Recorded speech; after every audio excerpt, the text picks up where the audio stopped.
Something that really bothers me with music is I like live versions of songs, and it really bothers me when I find the recorded version of a song. I really like it. I listen to the live version, and it feels watered down. It feels stripped down. It feels like they go the safe route. Now, as a musician myself, I understand that there's a safety, there's a safeness to, stripping it down and making sure, eliminating any, the risk for error. But there's kind of a hierarchy towards the way I react to live versions of a song. There's three particular ways that I can react.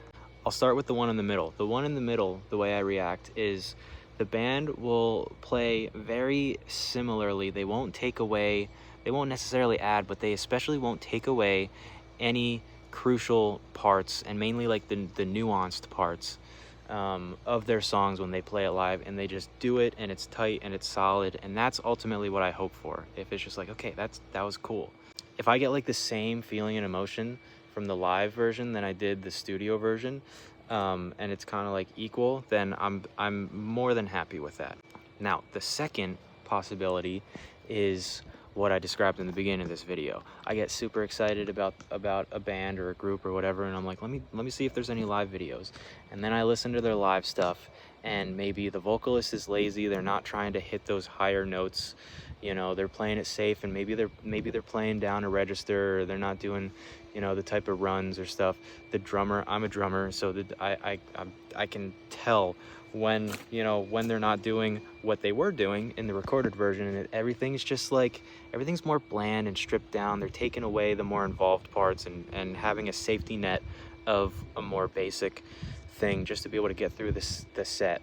And that bums me out. And it's like, take that risk. Live versus studio are two completely different animals, and I get that, but I ultimately have more respect for people who take those risks, because even if you mess up while trying to actually replicate your product, that's part of the raw, like, human experience.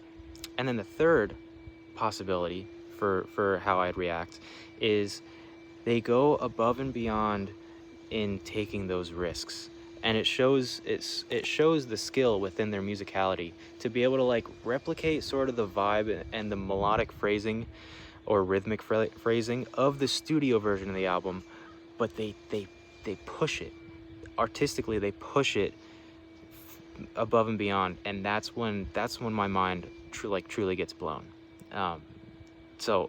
Dude, just my skin crawls thinking about it.